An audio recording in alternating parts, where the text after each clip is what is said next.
नमस्ते। Triple IM के एग्जिमप्रेन्योर के अंतर्गत आज हमारे साथ हैं जितेंद्र तारपरा, जो सूरत से हैं और यहाँ पे ये मैन्युफैक्चरर कम एक्सपोर्टर है। So he has his own manufacturing unit also, and we have a different product today. We have the yarns which are on the back side of a cloth material for embroidery. तो वो पीछे रहते हैं, पर हम जितेंद्र जी से सुनेंगे ये क्या होता है और कैसे इन्होंने मैन्युफैक्चरिंग तो कर रहे थे पर कैसे इन्होंने एक्सपोर्ट चालू किया। So we welcome you Jitendra ji on the show. Thank you. और आप अपना थोड़ा सा हमें हमारे दर्शकों को एक बैकग्राउंड दीजिए कि कहाँ से आप आ रहे हो, मतलब कौन से बैकग्राउंड से आप आ रहे हो और एक्सपोर्ट फील्ड में कैसे आए। एक्चुअली मैडम मैंने 2001-2 में मैंने पास आउट किया बीबीए और I am also marketing student. बाद में मेरे को ऐसा पहले से जब मैं स्टडी करता था तब से मेरे को ऐसा एक अंदर से डिज़ायर था कि मेरे को जो भी मैं इन फ्यूचर मेरी प्रोडक्ट बनाऊँ उसको मेरे को एक्सपोर्ट लेवल पे जाना है। तो मेरे जो एल्डर ब्रदर है वो तो टेक्सटाइल में थे ही थे। जब मैंने कॉलेज ख़त्म करने के बाद मार्केट में लॉन्च हुआ तो उस टाइम पे जब ये जो कोकुन करके था, कोकुन जो सिपली मशीन का बैक साइड यार्न बोलते, उस टाइम पे उसका ज़्यादा क्रेज़ था, तो वही सोच के मैंने ये फील्ड में मैं आया। तो आपने अपनी पढ़ाई खत्म कर ली, बीबीए किया, मार्केटिंग भी किया आपने, और फिर आपने मैन्युफैक्चरिंग कब शुरू किया? मैं 2006 में मैन्युफैक्चरिंग किया। तो ये मैन्युफैक्चरिंग आप यही बैक साइड यार्न कर रहे थे? हाँ नहीं मैडम, एक्चुअली में मेरे पास 2 फील्ड थे। हाँ। अच्छा, तो जब मैं नया जब मार्केट में आया तो मैं एक ही दिन में 3 बिजनेस करता था। ओके। सुबह अर्ली मॉर्निंग में जाता था एक डायमंड फैक्ट्री पे जो डायमंड एसोर्ट करते हैं। हाँ हाँ। बराबर है। तो 12 बजे तक वहाँ पे रहता था। फिर खाना खाने के बाद मैं चला जाता था डायमंड जो मार्केट है महिदरपुरा, जो सूरत में महिदरपुरा बहुत बड़ी मार्केट है डायमंड में, वहाँ पे मैं चला जाता। 1 से लेके 4 बजे तक वहाँ पे रहता था। फिर 4 बजे के बाद मेरी उस टाइम पे हमारे आई थी 2006 से लेके 2010-11 तक मलाई डोरी की मशीन थी, जो पानीपत लुधियाना वहाँ पे उसकी कारपेट बनती थी। तो अच्छा। मलाई डोरी की मशीन थी। उस टाइम पे मैंने एक कोकुन भी 6 मशीन से स्टार्ट की थी। तो अभी मेरे पास 240 मशीन है। लेकिन क्या है कि इसके बाद मलाई डोरी के अंदर रिसेशन आ गया तो वो भी मैंने वाइंड अप कर दिया। फिर डायमंड के अंदर 2008 में इतना रिसेशन आया कि ज़्यादातर डायमंड यूनिट बंद हो गए। तो हाँ। मैंने उसको भी वाइंड अप कर दिया। ओके। फिर मेरे पास बचा था एक ही। ओके। वो कोकुन वाला बिजनेस था, तो मैंने धीरे धीरे 6 मशीन से ले गए 18 पे, फिर 54 मशीन, 75, धीरे धीरे करके अभी मेरा 240 मशीन है टोटल। 240। वेरी गुड, बहुत प्रोग्रेस की आपने। तो ये जो आपके मशीन्स हैं वो सिर्फ यार्न्स बनाते हैं? हाँ जी। तो उसका रॉ मटेरियल कहाँ से आता है? कॉटन होता है? नहीं, कॉटन भी रहता है। देखो मैडम, इसमें ज़्यादातर 3-4 प्रकार की क्वालिटी रहती है।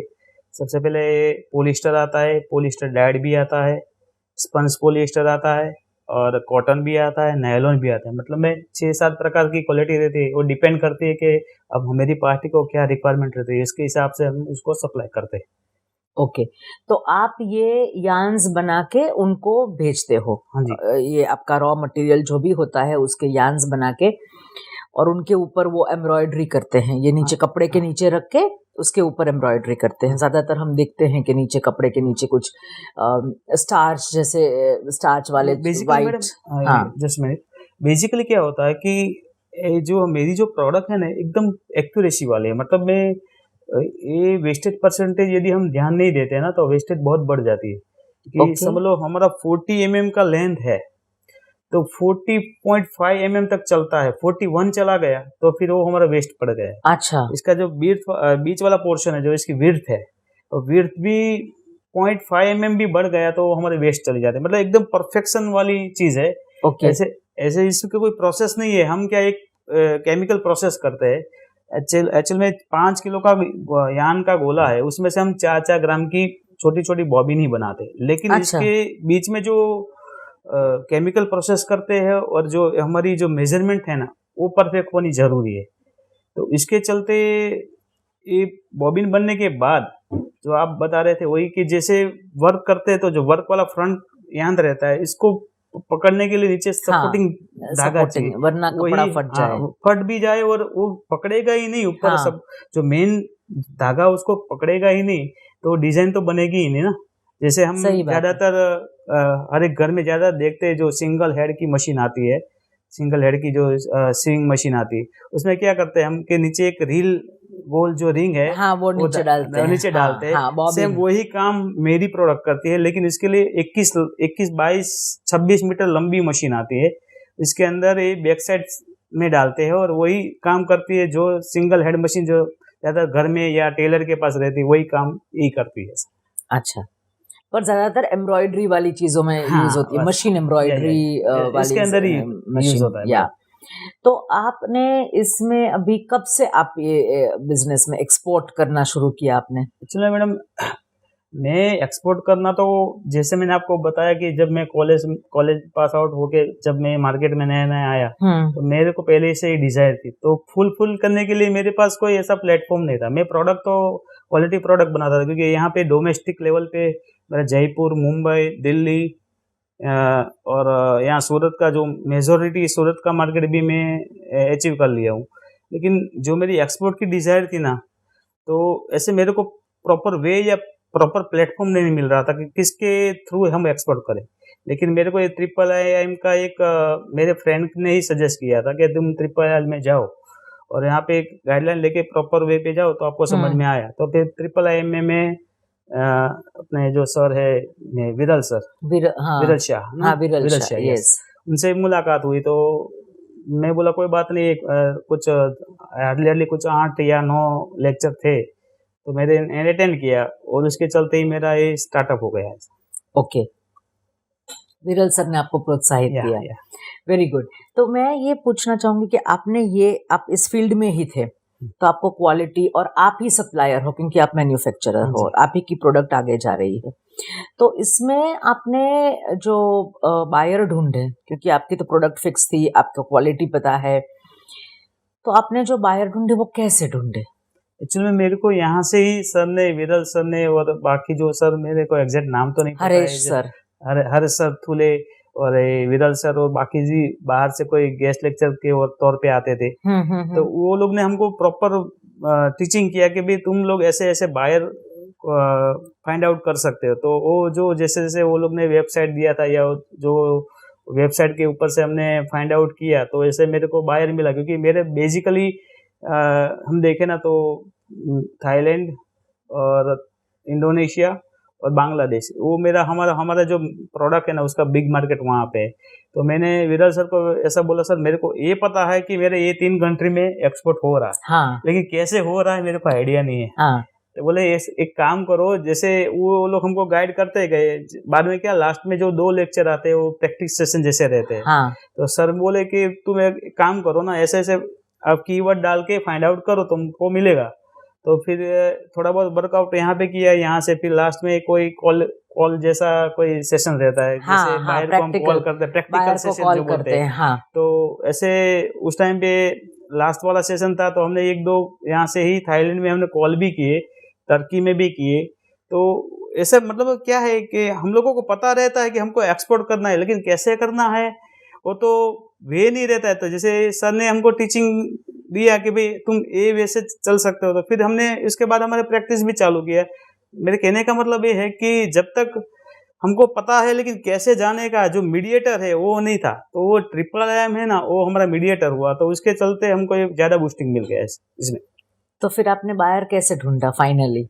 नहीं, बायर तो एक्चुअल में जैसे वो सर ने हमको टीचिंग किया था, इसके हिसाब से हमने वेबसाइट में से फाइंड आउट किया। अच्छा। और फिर पूरा उसका लिस्टिंग लिया। इसके बाद मैडम मैं 2018 में मोस्टली 2 बार में थाईलैंड होके आया। अच्छा, फेस टू फेस मैंने सैंपल दिया, फेस टू फेस में मिला, फिर उसमें कोई कन्विंस हुए कोई नहीं हुए। क्योंकि ज़्यादातर क्या होता है कि बाकी रेस्ट ऑफ द वर्ल्ड को क्या लगता है कि इंडियन प्रोडक्ट या इंडियन पीपल क्या करते हैं कि भाई 1-2 बार अच्छा देते हैं फिर कचरा दे देते हैं। तो वो लोग की मेंटालिटी मेरे को हटानी थी। तो फिर मैं वो लोग को सैंपल दे के आ गया, फिर थोड़ा सैंपल दिया था। इसके बाद मैंने वापस में सूरत आया, सूरत से मैंने वापस सबको मतलब मैं मेरे पैसे से लगभग 70,000 80,000 का मैंने सैंपल ऐसे ही सबको भेजा। सबको भेजा। तो उसमें से काफी लोग सेटिस्फाइड हुए, लेकिन बोले सैंपल है, सैंपल में हमको 2-5 किलो में आइडिया नहीं आएगा, हमको थोड़ा ज्यादा क्वांटिटी चाहिए। तो वो लोग बुला रहे, तो वापस में 4 महीने बाद वापस में वहीं पे गया। तो इसमें से एक पार्टी क्लिक हुआ मेरे से, बाकी सब भी क्लिक थे, लेकिन मैं सोचा पहले एक ही पार्टी में फोकस करता हूँ। और वही पार्टी, मेरी ही पार्टी मार्केटिंग वहाँ थाईलैंड में करेगी। तो वो कन्विंस हुई, तो उसने मेरे पास से एक बार सैंपल, एक दफा 1 CBM माल उसने मेरे पास मांगा। तो फिर उस टाइम पे कैसे CBM कैलकुलेट करते हैं, कैसे यहाँ से ट्रांसपोर्ट में डालना है, CHA कैसे फाइंड करना है, तो हरेश थुलेसर जो है यहाँ के, तो उसने मेरे को काफी कोऑपरेट किया, काफी मतलब बहुत कोऑपरेट किया। और उसकी मदद से ही फिर मेरे को जो CHA उसका कांटेक्ट हुआ, और उसके चलते मैंने जो CHA के थ्रू मैंने 1 CBM माल भेज दिया। तो वो पार्टी को अच्छा लगा, पेमेंट उसकी आ गई। फिर वापस उसने मेरे को 2 टन का ऑर्डर दिया। तो वो 2 टन माल जो है वो अभी अर्ली 5 दिन के अंदर अंदर चला जाएगा, क्योंकि थोड़ा HSN कोड का थोड़ा प्रॉब्लम है, वो सॉर्ट आउट होने के बाद तुरंत ही चला जाएगा। ओके। तो आपको मतलब ये जो रास्ता था उसमें किसी ने आपको राह दिखाई, हाँ जी, और आप चलते रहे। पर कैसा लग रहा है एक्सपोर्ट में आके? नहीं मैडम, है देखो, यदि ग्लोबली थिंकिंग करे ना, और यदि आपको ग्लोबल लेवल पे जाना है तो थोड़ा ह्यूज लेवल पे ही थिंकिंग करना पड़ेगा, तब जाके। और एक तो मेरी डिजायर थी, वो जो क्या बोलते हैं कि जैसे खाने में हमारी पसंद की चीज आ जाए तो बहुत मजा आ जाता है। तो ये पहले से, जब मैं स्टडी खत्म होने के बाद आया, तो पहले से मेरी ये डिजायर थी, और वही चीज मेरे को आफ्टर ऑल मिल गई। और इसका बेसिकली जो कंट्रीब्यूशन है ना, तो वो IIIM ही है। ओके। तो आपको अच्छा लग रहा है, मतलब डोमेस्टिक मार्केट तो आपने कैप्चर कर ही लिया है, पर आपको ये कुछ नया भी, आपकी जो डिजायर थी, वो छोटे थे तब, आप कॉलेज में पढ़ते थे तब की आपकी डिजायर है, तो आपको इसमें करने में कोई चैलेंजेस आई या कुछ मुश्किलें आई? हाँ जी मैडम, एक्चुअल में क्या है कि ऐसे तो देखो क्वालिटी तो मेरी अच्छी है, क्योंकि तो ही यहाँ जयपुर है, दिल्ली है, यहाँ डोमेस्टिक लेवल पे जा रहा है, मुंबई में उमरगांव पास वाली सिटी में भी जा रहा है। तो क्वालिटी के ऊपर तो अब मेरे को ट्रस्ट था कि भाई मेरा क्वालिटी अच्छा है, लेकिन वो लोग को जो रिजल्ट देना था, वो लोग के दिमाग में क्या है कि ज्यादातर इंडियन लोग क्या करते हैं कि भाई एक दफा एकदम अच्छा माल बेचते हैं, सेकंड टाइम भी अच्छा माल बेचते हैं, लेकिन तीसरी चौथी बार वो लोग गफला कर देते हैं, कोई ना कोई कचरा पट्टी बेच देते, तो वो लोग प्रॉब्लम में आ जाते। तो ये लोग की जो पहले, तो मेरे को वो लोग की जो मेंटालिटी है ना, उसको हटानी थी। ओके। तो पहले मैंने ये पहले आपने चैलेंज हटा दी उसकी जो थी। एक्चुअल में क्या था मैडम, सही मायने में ये लोग को ऐसा डर सा लगता है कि ये इंडियन लोग है ना, पहले 1-2 बार सैंपल या माल भेजते हो, सही भेजते हैं, फिर क्या है कि पेमेंट तो ये लोग एडवांस में भेज देते हैं, फिर हमने कुछ भी भेज दिया तो वो लोग को डर लगता है, वो भी प्रॉब्लम में आ जाता है ना, क्योंकि 8-10 लाख का सैंपल के तौर पे भी मंगवाते तो भी उसका तो पेमेंट फंसाना। तो मैंने 2 ट्रिप इसीलिए की थी कि पहली बार मैं फेस टू फेस मिल के आ गया, फिर इसके बाद मैंने 5-10 किलो माल सैंपल के तौर पे मेरे खर्चे पे दे दिया उसको। फिर उसको सेटिस्फेक्शन के लिए वापिस उसने 201 CBM जैसा माल मंगवाया, तो वो भी उसको चल गया, उसका पेमेंट भी आ गया। अभी भी वो हम लोगों को बोल रहा कि वो लोग की consumption total madam per month, वो लोग की कंजम्पशन 6 से 7 टन है पर मंथ। ओके। लेकिन वो बोल रहा है कि अभी हम लोगों को इतना क्या है, एक स्टेप बाय स्टेप चले, तो अभी मेरे पास 2 टन का ऑर्डर आया, वो प्लेस होगा, वो चलाएगा और पेमेंट आ जाएगी, फिर वापस ऐसा। मैंने वो तो ऐसे ही बोले थे कि 2 टन माल होने के बाद हम एक साथ में तुमको 5 टन 10 टन माल ऑर्डर कर देंगे। बोले ऐसा मत करो, आप 2 टन माल लो, आप चलाओ, ऐसी साइकिल आप 3-4 बार घुमाओ, 2 टन ऑर्डर प्लेस करो, मैं आपको देता हूँ, फिर वापस 2 टन, ऐसे 3-4 बार। आपको खुद को सेटिस्फेक्शन होना चाहिए कि नहीं, हर एक आदमी ऐसा नहीं होता है। तो क्या है कि आपको क्वालिटी के ऊपर ट्रस्ट हो जाए, मेरी क्वालिटी पे, उसके बाद आप बोलेंगे भाई एक कंटेनर पूरा बेच दो, मतलब 20 टन माल बेचना तो मैं 20 टन आपको दे दूँ। अच्छा। एक बार आप खुद सेटिस्फाइड हो जाओ कि भाई नहीं, मेरी प्रोडक्ट अच्छी है, इसमें देखना है, तो इसके बाद हमको सबसे बड़ी चैलेंज मेरे लिए यही थी कि वो लोग के दिमाग में जो नेगेटिविटी थोड़ी थी वो निकालनी थी। और कुछ अंश तक अभी तो शुरू हो रहा है बिजनेस इंटरनेशनल मार्केट में, तो आपने कुछ हद तक वो निकाल भी दिया उनके दिमाग से, तो रिपीट ऑर्डर भी आपको आया। Very good. और दूसरा मैडम क्या है कि वहाँ पे कोई भी आदमी इंपोर्ट करते हैं ना, मतलब वो लोग इंपोर्ट कर रहे हैं, तो जैसे उसके कॉम्पिटिटर रहते हैं ना, वो लोग को भी वही मार्केटिंग जो मेरी एक पार्टी जो सेट हुई है वही बोलेगी, और मैं भी दूसरी पार्टियों को भी बोल सकता हूँ कि भाई मैंने सो यहाँ पार्टी में भेजा, मैंने हाँ, ऑलरेडी सप्लाई किया हुआ, माल में दे रहा हूँ, आप क्वालिटी उनसे रेफरेंस ले सकते हैं। रेफरेंस के तौर पे आप उनको पूछ सकते हैं। तो मेरे हिसाब से महीने का मैं 10 से 15 टन तो माल वहाँ पे हर महीने बेच सकूंगा। Okay, very good. तो ये इस तरह से आपने आगे बढ़ाया अपना एक्सपोर्ट का काम। अभी आपकी जो चैलेंज आई कि उनकी बायर की मेंटालिटी ऐसी थी, तो वो भी आपने कुछ अंश तक, और कोई दिक्कतें आई आपको सैंपल भेजने में, या आपने जो माल भेजा उनको उसमें, और कोई शिपिंग में, डॉक्यूमेंटेशन में कोई चैलेंजेस? नहीं, अभी जब फर्स्ट टाइम भेजा था तो इजीली चला गया मैडम, लेकिन अभी जो है, अभी रिसेंटली जो मेरा HSN कोड के चलते थोड़ा प्रॉब्लम आया है कि क्या गवर्नमेंट का रूल्स थोड़ा चेंज होता रहता है। तो एक्चुअल में मैंने AI सर्टिफिकेट वो लोग को चाहिए, तो AI सर्टिफिकेट में क्या होता है, AI सर्टिफिकेट क्या होता है? Asian Indian free trade agreement कुछ होता है, जो एशियन कंट्री जितनी रहती है ना उसके साथ टाइप जैसा रहता है, AIFTA, AIFTA, यस। तो वो हम लोग उसको AI सर्टिफिकेट उसको प्रेजेंट करेंगे ना, तो वो वहाँ पे वो लोग के कस्टम डिपार्टमेंट में दिखाएंगे, तो वो लोग को जो इम्पोर्ट ड्यूटी है ना वो कुछ कम लगेगी, ऐसा कुछ है, 5% वो लोग को कुछ बेनिफिट रहता है।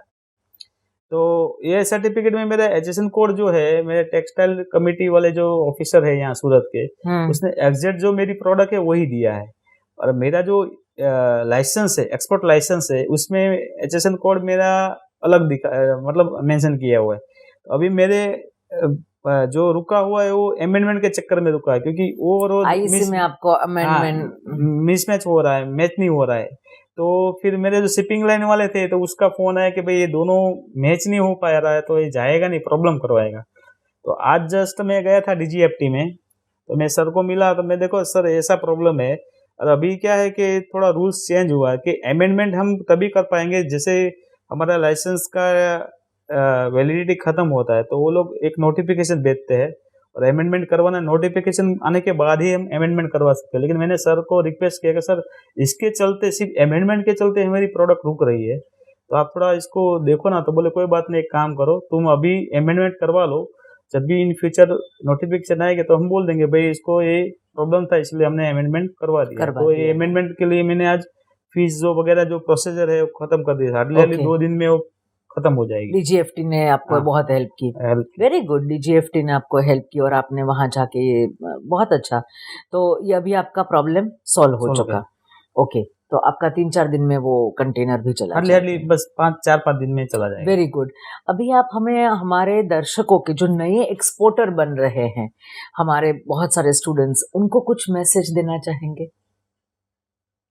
मैसेज में तो सर मैं वही बता पाऊंगा आप लोगों को कि जैसे मैं पर्सनली मेरा जो एक्सपीरियंस है वो मैं शेयर करना चाहता हूँ कि मेरे को मेरी प्रोडक्ट एक्सपोर्ट करनी है। मैंने जैसे पिछली बार भी आपको बताया कि मेरी डिज़ायर थी जब मैं कॉलेज में से बाहर निकला था, लेकिन ये समझ लो कि 10-12 साल या 15 साल पकड़ लो, उसको कैसे वैसे जाना है ना, क्योंकि मैंने ये वर्कआउट भी किया हुआ है लेकिन प्रैक्टिकल मेरे पास नहीं था नॉलेज। तो एक्सपोर्ट मैनेजमेंट का मैंने सिलेबस भी मेरे जब मैं कॉलेज कर रहा था तब आता था, तो उस टाइम पे वो पता था मेरे को एक्सपोर्ट करना है, लेकिन कैसे करना है और किसके प्लेटफॉर्म के थ्रू करना है वो मेरे को आइडिया नहीं। लेकिन I am very thankful to IIIM, क्योंकि उसके चलते ही ऐसे 110% मेरी जो क्रेडिट जो एक्सपोर्ट की जा रही है वो IIIM को ही जा रही है।